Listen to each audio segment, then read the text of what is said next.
پیدا ہو جائے، پرہیزگار ہو جائے۔ اور تقویٰ جو ہے جس کی زندگی میں پیدا ہو گیا وہ ساری خوبیوں کی اصل ہے۔ جو متقی ہے اس کے اندر ساری خوبیاں موجود ہیں۔ تقویٰ پرہیزگاری اپنے ساتھ اور بہت ساری خوبیوں کو کھینچتی ہے۔ یہ ایک اہم صفت ہے، لیکن ام الصفات ہے، ساری صفات کی جڑ اور اصل ہے۔ جیسے شراب سارے گناہوں کی اصل اور جڑ ہے، اس کی وجہ سے سارے گناہ ہوتے ہیں، ایسے تقویٰ ساری خوبیوں کی اصل اور جڑ ہے۔ میرے دوستوں بزرگوں، رمضان کا مہینہ عطا فرما کر، روزے ہم لوگوں سے رکھوا کر، اللہ تبارک و تعالی ہم لوگوں کے اندر یہی بنیادی اور سب سے اہم صفت تقویٰ پرہیزگاری پیدا کروانا چاہتے ہیں۔ وہ سبق پہلے دن کا تھا اور آج بھی جب آخری جمعہ ہے، اس سبق کو دہرانے کی ضرورت ہے تاکہ وہ بات ہمارے ذہن سے اوجھل نہ ہو جائے اور دوبارہ تازگی کے ساتھ جتنے ایام رہ گئے، اعتبار خاتمے کا ہوتا ہے۔ ابتدا میں انسان پرجوش ہوتا ہے، درمیان میں ٹھنڈا پڑ جاتا ہے، آخر میں اگر پھر سے حوصلہ جذبہ پیدا ہو گیا، مقصد ذہن میں آ گیا تو اعتبار خاتمے کا، العبرۃ بالخواتیم، اعتبار خاتمے کا ہے۔ میرے دوستوں بزرگوں، ہم لوگ غور کرتے ہیں رمضان شریف کا جو مہینہ ہماری زندگیوں میں آیا تو اس نے ہم کو کیا کیا پیغامات دیے۔ سب سے پہلے رمضان شریف نے ہمیں سکھایا کہ انسان مجاہدے کی صفت اپنے پیدا کرے، یعنی مشقتوں کو اور خلاف طبیعت باتوں کو خاص طور پر دین کی راہ میں برداشت کرے۔ یہ بہت اہم صفت ہے، مجاہدہ، اپنے نفس کو کچلنا، خلاف طبیعت باتوں کو برداشت کرنا۔ اور جو روٹین معمول رکھا گیا رمضان کے مہینے میں، آپ دیکھیں ایک سلسلہ ہے اعمال کا، ایسے اعمال کا جو مشقت والے ہیں، جس سے مومن 30 دنوں میں گزرتا ہے۔ تو اگر تھوڑا سا شعور ہے، مقصد ذہن میں ہے، اللہ پاک فکر توجہ کے نتیجے میں یہ صفت مجاہدے والی مومن کے اندر پیدا فرما دیتے ہیں۔ دیکھیے جو نظام رکھا گیا، بھوک پیاس، دوسری خواہشات سے بچنا، زبان کی حفاظت، رات میں عام معمول سے زیادہ 20 رکعت تراویح کا اضافہ، وہ بھی صرف 20 رکعت کا اضافہ نہیں، لمبی رکعت، لمبی قرات کے ساتھ 20 رکعت روزانہ معمول سے زیادہ ایکسٹرا ادا کرنا، طبیعت پر بوجھ پڑتا ہے۔ پھر اس کے بعد دن بھر کی فاقہ مسی کے بعد، بھوکا پیاسا رہنے کے بعد کھانا افطار کرنا، پھر کھانے کے بعد جب دن بھر طبیعت کو کچھ غذا نہ ملی ہو، بدن کو غذا ملتی ہے تو طبیعت میں سستی پیدا ہوتی ہے، کھانے کے بعد انسان ڈھیلا تھوڑا سا ہو جاتا ہے اور پھر تھوڑے وقت کے بعد پھر نشیط ہوتا ہے، لیکن فوراً بعد طبیعت کو پر مشقت ڈال کر تھوڑا وقت ہوا نہیں تو عشاء کی اذان ہو گئی، نماز کے لیے حاضری اور پھر تراویح کے لیے کھڑے ہو جانا۔ اور جو اعمال رمضان کے علاوہ میں تھے، نمازوں کو باجماعت ادا کرنے کا اہتمام، وہ رمضان میں بھی کرنا ہے۔ یعنی ایسا نہیں کہ یہاں اعمال بڑھ گئے تو دوسری طرف سے رمضان کے علاوہ کے جو اعمال تھے اس میں کٹوتی ہو گئی، ان اعمال کے ساتھ ان اعمال میں اضافہ اور زیادتی۔ پھر میرے دوستوں بزرگوں، سو گئے، رات میں تراویح کے لیے تاخیر ہو گئی، پھر آرام کیا ضرورت سے فارغ ہونے کے بعد، پھر ادھوری نیند میں اٹھ جانا، یہ بہت بڑا مجاہدہ۔ عام دنوں میں ادھوری نیند میں اٹھنا بہت مشکل ہوتا ہے، رمضان شریف میں پورا مہینہ کچھی نیند کے ساتھ گزار رہا ہے، ادھوری نیند میں اس کو بیدار کیا جا رہا ہے، اور آدھی رات میں یا آخری پہر میں اس کو سحری کرائی جا رہی ہے، جو اس کے نظام کے بالکل خلاف ہے۔ آدھی رات بھلا کھانے کا وقت ہے، لیکن اس کو کھانا کھلایا جا رہا ہے، افطار کرایا جا رہا ہے، اس پر فضیلت سنائی جا رہی ہے، تو طبیعت راغب بھی ہے، کھانا بھی کھا رہا ہے۔ عام دنوں میں ایسا نہیں ہوتا ہے۔ تو میرے دوستوں کو آپ دیکھیے، ان معمولات کا ایسا ایک سلسلہ ہے جس سے ایک مومن کو شب و روز گزارا جاتا ہے، پورا مہینہ اس کو اس طرح رکھا جاتا ہے کہ جس سے اس کے اندر یہ صفت پیدا ہو جائے، جس کو ہم مجاہدہ کہتے ہیں۔ طبیعت پر مشقت ڈالنا، نفس کو کچلنا، خلاف طبیعت باتوں کو برداشت کرنا، اگر یہ صفت ایک مومن کے اندر پیدا ہو گئی، میرے دوستوں بزرگوں، اس کا اثر جہاں دین میں ہوگا، رمضان کی برکت سے دین کے دوسرے سارے شعبے جن میں مجاہدہ ہوگا، مومن کا ان پر عمل کرنا آسان ہوگا، ان شعبوں میں اس کا جمنا آسان ہوگا۔ اتنا ہی نہیں، دنیاوی حالات میں اگر ایسی کوئی باتیں پیدا ہوگی، دین میں تو جمنا آسان ہوگا، رمضان کی برکت سے مجاہدہ پیدا ہو گیا، مشقت والے پھر جتنے اعمال ہیں، ایک اس کو مشق کرائی گئی، ایک ٹریننگ دی گئی، اب مشقت والے سب دینی اعمال کا کرنا آسان ہو جائے گا۔ اور اتنا ہی نہیں، دنیاوی خلاف طبیعت حالات کے پیش آنے سے بھی انسان جو ہے ان حالات میں ڈگمگائے گا۔ کیسے ہی ارتداد کے، مسلمانوں کے خلاف حالات پیدا کیے جائے، میڈیا اپنا پورا زور خرچ کر دے اور مسلمانوں کے خلاف ماحول پیدا کیے جائے، حالات خراب ہو جائے، میرے دوستوں بزرگوں، یہ رمضان شریف کا مہینہ اس کی برکت سے ان ناموافق اور خطرناک حالات میں بھی، ملک کے کیسے حالات ہو جائے، مسلمان کا جمنا آسان ہو جائے، اس لیے اس کو مجاہدے کی مشق کرائی گئی ہے۔ آپ اندازہ لگائیں میرے دوستوں بزرگوں، اس کا اثر کہاں تک جاتا ہے۔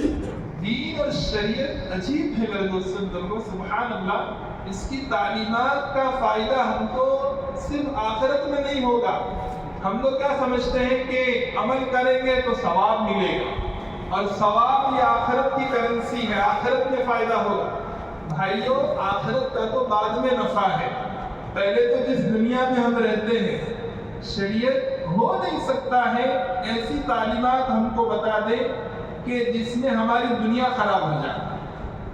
دین پر عمل کرنے سے دنیا بھی کامیاب ہوتی ہے، آخرت بھی بنتی ہے، دونوں کا فائدہ ہوتا ہے۔ رہبانیت نہیں ہے یہاں کہ بھائی آخرت میں تم انتظار کرتے رہو، مومن کو اصل نفع آخرت میں ہوگا، وہ الگ بات ہے، لیکن دنیا بھی، اس کی دنیا کی زندگی بھی دین کی برکت سے، اور خاص طور پر رمضان کا جو مہینہ اگر اس میں اہتمام کیا تو دنیا بھی اس کی صبریں۔ میرے دوستوں بزرگوں، یہ ایک سبق ہوا۔ اس کے علاوہ ہم دیکھیں رمضان شریف کا مہینہ، بات مختصر کرتے ہوئے کہنا چاہوں گا، اس نے ہم کو قرآن سے جوڑ دیا۔ رمضان میں قرآن نازل ہوا، 17 رمضان المبارک، پیر کا دن، پہلی وحی آسمان سے دنیا میں آئی۔ سورہ اقرا بسم ربک الذی خلق، تیسرے پارے کی جو سورت ہے اس کی شروع کی 5 آیتیں 17 رمضان مبارک کو نازل ہوئی۔ رمضان کا مہینہ، اس میں قرآن اترا، شہر رمضان الذی انزل فیہ القرآن، شب قدر کی رات، اس میں قرآن اترا، انا انزلناہ فی لیلۃ القدر۔ تو تراویح کی نماز، میرے دوستوں بزرگوں، آپ دیکھیے رمضان شریف کا مہینہ قدم قدم پر ہمیں قرآن سے جوڑتا ہے۔ جس قرآن کو ہم بھول جاتے ہیں، اور جو قرآن ہمارے لیے دنیاوی اور اخروی سرخروئی اور کامیابی کا ضامن ہے، گارنٹیڈ کامیابی اس میں رکھی ہے، اس میں ہدایت ہے۔ ذالک الکتاب لا ریب فیہ ھدی للمتقین، اس میں ہدایت، اس میں گائیڈنس ہے، اس میں رہبری ہے، اور اس کا فائدہ دنیا میں بھی ہوگا، آخرت میں بھی ہوگا۔ اس قرآن کو ہم بھول جاتے ہیں، یہاں تک کہ علماء فرمائے حفاظ کا بھی حال ہو جاتا ہے۔ رمضان میں حافظ، رمضان گیا وہ مسلمان کا بھی حال، رمضان میں پابندی، رمضان میں حافظ، رمضان گیا تو قرآن کو خدا حافظ۔ یہ بات، یہ مزاج بالکل نامناسب ہے۔ تو رمضان شریف کا مہینہ قدم قدم پر قرآن سے ہمارا رشتہ جوڑتا ہے۔ تراویح کی نماز نزول قرآن کی یادگار ہے۔ شب قدر اور اعتکاف کا مقصد یہ نزول قرآن کی رات کو پانا ہے، اور عید الفطر کا تہوار اور جشن، عید الفطر کی جو عید رکھی گئی، یہ قرآن ہی کے ملنے پر ایک خوشی کا ایک موقع ہے، اور اس کا جشن عام ہے، عید الفطر کا موقع۔ اب دیکھیے قدم قدم پر رمضان ہم کو قرآن سے جوڑتا ہے۔ افسوس کی بات، ہم لوگوں نے میرے بھائیوں قرآن کے ساتھ بہت ظلم کا معاملہ کیا ہے۔ اکثر تو قرآن کو پڑھنا نہیں جانتے، بہت سے لوگ ایسے ہیں، قرآن کو پڑھنے کا ذوق نہیں ہے، اور جو پڑھتے بھی ہیں وہ صحیح پڑھنے کی کوشش نہیں کرتے ہیں۔ حالانکہ قرآن پاک کو صحیح پڑھنا فرض عین ہے، قرآن پاک کو صحیح پڑھنا فرض عین ہے، اور بہت سی مرتبہ صحیح نہ پڑھنے کی وجہ سے ایسی خرابی پیدا ہو جاتی ہے، معنی بگڑ جاتے ہیں کہ جس سے نماز بھی خراب ہو جاتی ہے۔ تو اس کو ہم سیکھیں، اس کی طرف توجہ کریں، ارادہ کریں، انشاءاللہ رمضان سے ہم یہ سبق لیں گے، اور رمضان کے بعد اس پر فکر کریں گے۔ یہ تو الفاظ کی محنت، اس کے معنی کی طرف توجہ۔ یہ قرآن ہدایت کی کتاب ہے، یہ صرف برکت کی کتاب نہیں، یہ قرآن اصل زندوں کی منفعت کی کتاب ہے، صرف مردوں کی مغفرت کی کتاب نہیں۔ ہم لوگوں نے کیا کر دیا؟ موت میت پر ایثار ثواب کر دیا۔ یہ قرآن کیا اسی لیے ہے؟ بے شک اس سے مردوں کو ثواب ملتا ہے، ایثار ثواب کا اہتمام زندگی بھر کرنا چاہیے، لیکن یہ فقط مردوں کی بخشش اور ان کی مغفرت کی کتاب نہیں ہے، بلکہ اس کی اصل منفعت، اس کا اصل نفع یہ زندوں کو ہے۔ بھائی زندگی رہیں گے، دنیا میں رہیں گے، ان کو زندگی کیسی گزارنی ہے، قرآن میں اس کا ذکر ہے۔ اس کا ثواب مردوں کو پہنچا دے، ہم کو بھی ملے گا، ان کو بھی پہنچا دے، لیکن اس کا اصل فائدہ زندوں کے لیے۔ پھر قرآن صرف برکت کی نہیں کہ الماری پر رکھ دیا، فریم لگا دی گھر میں، دکان میں، اور برکت مل رہی ہے۔ برکت والے اعمال سے ملتی ہے۔ برکت، بے شک قرآن بہت مبارک کتاب ہے، بابرکت کتاب ہے، لیکن یہ صرف برکت کی کتاب نہیں، اصل تو یہ ہدایت کی کتاب ہے۔ اس کو سمجھنا ہوگا علماء کیا فرمانا چاہتے ہیں۔ بہت کمی ہے میرے دوستوں بزرگوں، ضرورت اس بات کی ہے ہم قرآن کو سمجھ کر پڑھنے کی کوشش کریں۔ اس میں کوئی انکار نہیں ہے کہ اس کی صرف تلاوت بھی بہت بڑی عبادت ہے، لیکن ہم ہر چیز میں اپ گریڈ ہوتے ہیں۔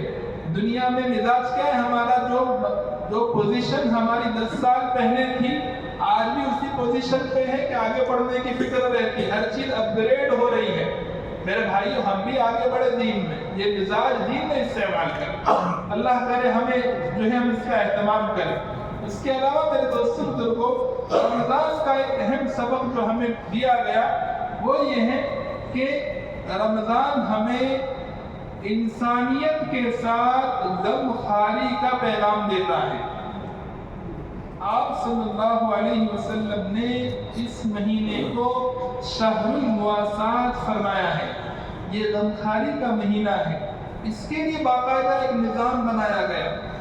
عام طور پر انسان پر اگر کوئی حالت نہیں آتی ہے تو اس کو دوسروں کے حالات کا احساس نہیں ہوتا یا کم ہوتا ہے۔